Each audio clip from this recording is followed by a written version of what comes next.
আমাকে 5,000 টাকা দিয়েছিল, বলছিল যে শেষ করো তারপর আর কিছু দিব আর কি। দুইজন প্রক্সি পরীক্ষার্থী ধরা পড়েছে, তাদের বিরুদ্ধে আইনত ব্যবস্থা নেওয়া হচ্ছে।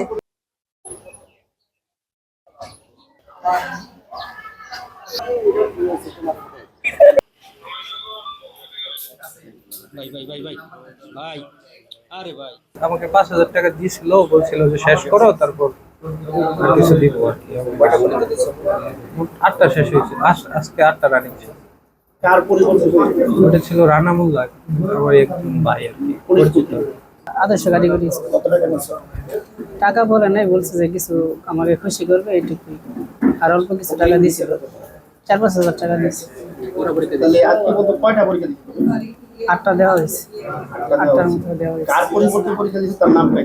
হাইউল ইসলাম পরীক্ষা, সে আমার পূর্ব পরিচিত থাকার ফলে সে আমাকে বলছে যে আমার তো চাকরি চলে যাবে, তুমি তো আমাকে সহযোগিতা করো। আমি কিছু আচ্ছা তাহলে কি বিষয় পরে বলতেছে এমন, তারপরে বলছে যে এটা দেওয়া জানা পরীক্ষাটা, তারপরে আমি পরীক্ষাটা দিয়ে দিলাম। দুইজন প্রক্সি পরীক্ষার্থী ধরা পড়েছে, তাদের বিরুদ্ধে আইনত ব্যবস্থা নেওয়া হচ্ছে। তাদের অ্যাডমিটে এবং ইয়েতে সব স্ক্যান করা, প্রাথমিকভাবে তাদেরকে শনাক্ত করা কঠিন, কারণ বোর্ডের অ্যাডমিটের মতোই তাদের অ্যাডমিট। কিন্তু কক্ষ পরিদর্শকের তথ্যের ভিত্তিতে আমি এবং ট্যাগ অফিসার সহ পরীক্ষা কার্যে যারা জড়িত আছি আমরা সবাই পরীক্ষার রুমে যাই, যে ধরার পরে তারা স্বীকার করে। দুইজন শিক্ষার্থী ভুয়া পরীক্ষার্থী তারা ধরা পড়েছে। এরা হলো আদর্শ কারিগরি একটি স্কুল আছে, সেই স্কুলের দুইজন শিক্ষার্থী পরীক্ষায় না এসে তাদের পরিবর্তে অন্য দুইজন শিক্ষার্থী যারা ভুয়া শিক্ষার্থী হিসাবে এখানে আসছে, তারা আমাদের কক্ষ পরিদর্শক এবং আমাদের এখানে যে ভারপ্রাপ্ত কর্মকর্তা আছে তাদের সঠিক দায়িত্বের কারণে তারা ধরা পড়েছে।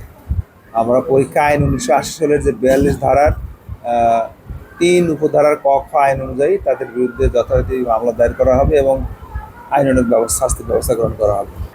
তারা যেহেতু তাদেরকে সহযোগিতা করেছে, টাকা অফার করেছে বলেই তো তারা আসছে। ওই দুই শিক্ষার্থী এবছরের পরীক্ষা বন্ধ হবে, আগামী 3 বছর তারা দিতে পারবে না। আর তারা যদি আন্ডার 18 এজ কম হয়, তাহলে তাদের যে বিধি অনুযায়ী শাস্তি সেটা হবে।